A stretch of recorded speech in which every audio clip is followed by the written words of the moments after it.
I recently got a new bow with this sight, the Black Gold Mountain Light. It's a movable slider sight that has 2 indicator pins right here.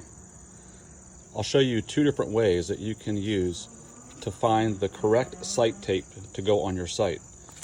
They give you a whole list of different options here. This is a piece of a Post-it note, and stick it right here to your sight. Next, on your top pin, wherever you want your 20-yard line to be, indicate that with a mark.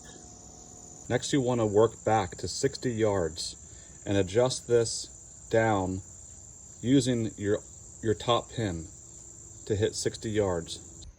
We're at 60 yards now, and I've slowly been sneaking up my sight to make sure that my top pin is hitting the target, moving it down, slowly moving back away so I don't miss my target. That looks really good. Okay, so here's my 60-yard group.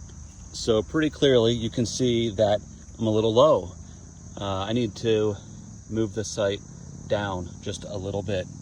Remember, chase your arrows with your sight adjustments to bring that elevation up just a little bit. That's a 5-shot group right there. I'll make a little adjustment and should be good to go. All right, we have this dialed in right to 60 yards. So I'm gonna take a pen and mark this bottom indicator that we slid down at 60 yards. Now you could stop right there, and that's all you need to match up the correct tape to that sight. But I'm gonna show you a second method, and this is using a chronograph. So our chronograph says an average of 274 feet per second. And here's how the 2 methods come together. So this is the sight tape that I marked where the top indicator pin was at 20 yards and 60 yards on target. This isn't 274 feet per second though. This aligns with the 285 feet per second tape.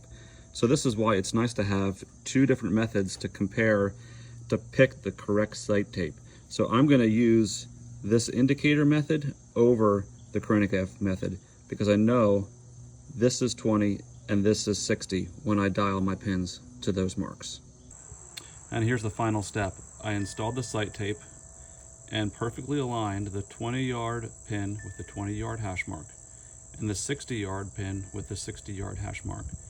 Now when I dial, my top pin is going to be at 20 yards, my bottom pin will be at 60, or I'll index whatever I want to dial to for either my top pin or my bottom pin. Thanks for watching.